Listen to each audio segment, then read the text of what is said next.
ప్రస్తుతం మనం వరంగల్ హైవే ఏదైతే హైదరాబాద్ టు వరంగల్ హైవే ఉందో ఆ హైవేని ఆనుకొని ఉన్న వివేరా హోటల్ ముందు మనం ఉన్నాము. అండ్ లోపలికి వెళ్తే మన వెంచర్ ఉంది. 500 మీటర్స్కి ఇస్తామని చెప్పాను కదా. సో చూసుకుంటే ఇక్కడ ఉన్న అన్న సుదర్శన్ అన్న ఇక్కడ ఉన్నారు. సో ఆయన మాటలు తెలుసుకుందాం. ఆయన లోకల్ ఇక్కడ ఉన్న వ్యక్తి. సో ఇక్కడ ఎట్లా ఉందనే ప్రయత్నం మనం చేద్దాం. అన్న మీ పేరు? సుదర్శన్ నా పేరు. బాగున్నారన్నా? బాగున్నా. ఓకే అన్న, ఫైన్ అన్న. ఇక్కడ ఏంటి మీ షాప్ ఇది? మా షాప్ ఇది. ఓకే, అంటే రోడ్కే మంచి ఫుడ్ సెంటర్ పెట్టారు, బాగానే ఉంది. ఓకే. అండ్ అన్న ఇక్కడ ఏంటన్నా ల్యాండ్ వాల్యూ ఎంత ఉంది, ఎట్లా ఉంది? ల్యాండ్ వాల్యూ 21,000 ఉంది. 21,000 గజం నడుస్తా ఉందా? గజం 21,000. అంటే రోజు రోజుకు రేట్ పెరుగుతా ఉందా తగ్గుతా ఉందా? రోజు రోజుకి రేట్ పెరుగుతా ఉంది.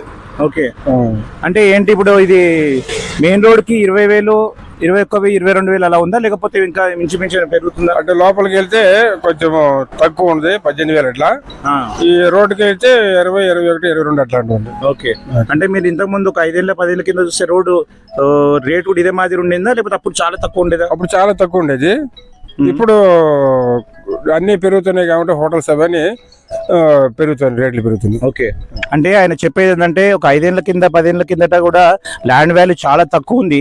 కానీ రాను రోడ్ ట్రాన్స్పోర్టేషన్ పెరగడము, పెట్రోల్ పంపులు, హోటళ్ళు ఇలా డెవలప్మెంట్ కావడంతో లోపల ఉన్న వెంచర్స్ కూడా ఎక్కడ కూడా 18 నుంచి 20,000 గజం తక్కువ లేదు అని సుదర్శన్ గారు చెప్తా ఉన్నారు. సో అదే మాదిరిగా ఇక్కడ ఉన్న ప్రస్తుత ప్రాంతీయ వాసుల అభిప్రాయాన్ని మీ వద్దకు తీసుకొచ్చే ప్రయత్నం చేస్తా ఉన్నాను. Thank you. మీ ప్రాపర్టీ అడ్వైజర్ శ్రీధర్.